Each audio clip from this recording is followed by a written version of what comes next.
Good morning, everyone, and welcome to Great Day Houston Medical Monday. Our first guest battled with what has become an even more critical problem in our country today, alcohol and drug addiction, and it is killing people.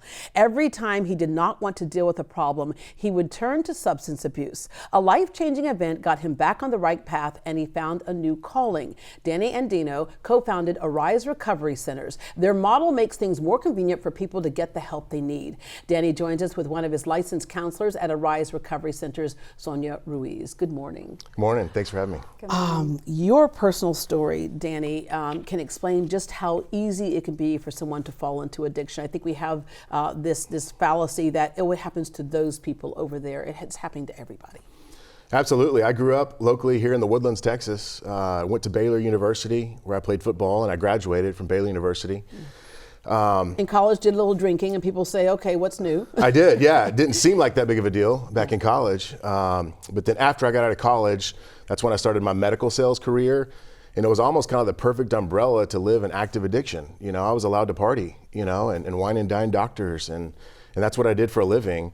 And it seemed fun, it seemed okay for a while until it wasn't. And take us to that until it wasn't point, because for everyone, I work a lot in the addiction world, and for everyone I know who's been an addict, I asked them that moment where you said, I can't just walk away, I might have a problem. There was a few events where I totaled a car, made some bad decisions, and I should have known then that I might have had a problem. But even then, I didn't think that I had a problem. What happened was I had some traumatic events happen in my life where I got pretty angry at God for some things that happened, and I chose to just not deal with those traumatic experiences and run to substances to mask those.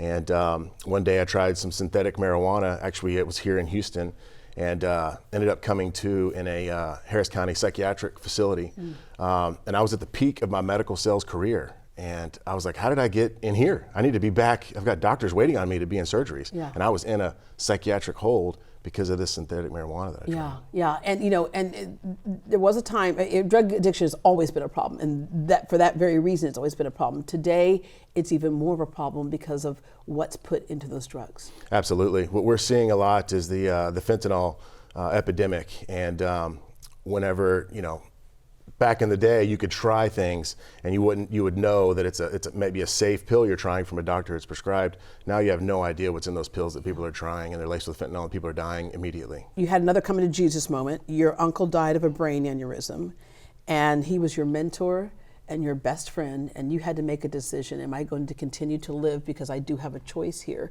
versus an aneurysm where, as we know, I had one myself that burst, where many people die right away.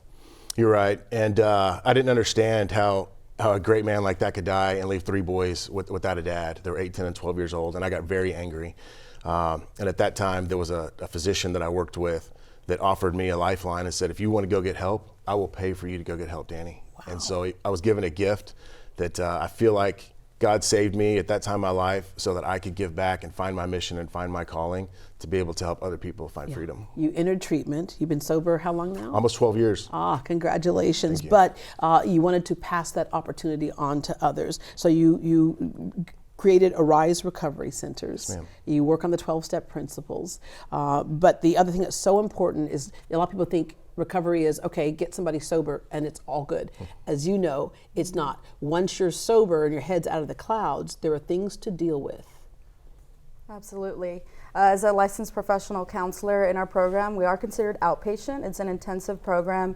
And so the clients have an opportunity to, you know, continue with their daily work commitments, family. Because a lot of people, I know a lot of women are afraid if they go into recovery that they'll lose their children. So now they can still stay with their children. That's important too, right? Absolutely. And so after our program is in the evening, 6 p.m. to 9, they have an opportunity to process a lot of their struggles, transitions into their daily life, their goals.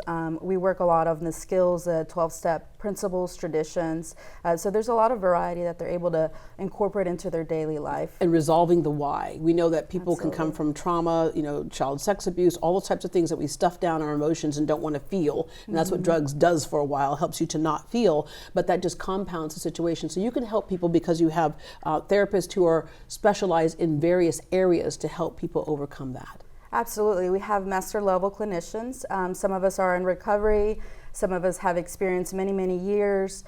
We have different type of modalities. I personally am an experiential therapist, so I like to incorporate a lot of the activities, things that we can do, painting, coloring, to really express ourselves and be able to deal with those intensity of the emotions and as there's we're in recovery. individual counseling, but also there are other people who work in groups. It's a strength in numbers idea, right? That it's not just me, because I would imagine when you are dealing with addiction, although you know it's all around you, sometimes you feel like you're the only one struggling. Absolutely. And the great thing is, as soon as I started to get more okay with my story and living a life in recovery, it's amazing how much addiction touches almost everybody. And everyone's connected to it. So I've just been able to, God has given me a platform where I can share my story and help others, you know. Yeah. When you say outpatient, the thing I've noticed with that, with a couple of people I know who have done this program, is they felt like they were a partner in their recovery. Some people might need to go to someplace where they stay 24/7, but they felt like now they're holding me accountable as well. Describe how that model, we talked about the convenience, that you can still get back home to your life, right? Especially if you have a job, if you have family, but also psychologically and emotionally what it does for you to be trusted. No, absolutely. Yeah, inpatient treatment is a great option for many people that call us and reach out. So we help them find that inpatient treatment if they need that. But a lot of people might not need to go somewhere for 30, 60, or 90 days. They could benefit from an outpatient program like ours. Yeah. And it's great because it's a lot of the similar therapies, similar groups, similar individual counseling, similar seeing psychiatrists. Everything that we're doing at our level is similar to what you're getting inpatient, but you're just being able to get it outpatient at a much lower cost. Insurance covers it, and it's very convenient. Yeah, and the great thing is that lower cost is that you're not taking care of somebody 24/7 in a facility, so you can do that there. Yes, I know for a fact there is someone listening right now who is struggling, or they have a child or family member who is struggling. What is your best advice to them? Because we can't make someone go. What do you say to those family members or those loved ones who are trying desperately to encourage someone to go? Well, I think we have to admit that we have a problem. If there's a problem there, really help the person and see them as a person, right? We want to actually acknowledge that they're going through something and really find out why and how we got here. Yeah, yeah. And I think reaching out, even to us or to someone, we have trained interventionists that we work with. We have other people that can help motivate that person that might not want help. There was probably 5 years in my life where I needed help, but I wasn't motivated or didn't have the right people trying to motivate me to get there. What would have changed your mind earlier? I think if my family would have lovingly called me out and set tougher boundaries at certain points in my life, I would have been more apt to get help. It finally was at that point where my family just drew the line with me and said I wasn't going to be allowed at certain events, wasn't going to be allowed to do certain things, and see certain family members that I wanted to spend time with.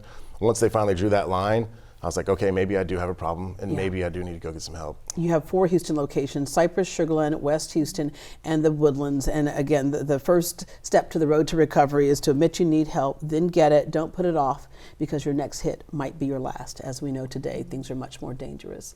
Thank you very much for following through on your calling. I think that drug addiction is one of the most evil things that exist. It is tearing apart our communities. It's killing people. And so if people can reach that help, we can turn this corner. Thank you so much. Thank you for having us. Thank you. If you or a loved one are struggling with addiction, call for a free phone consultation. The number is 888-REHAB-TX, 888-REHAB-TX. That works out to be 888-734-2289, or ariserecoverycenters.com.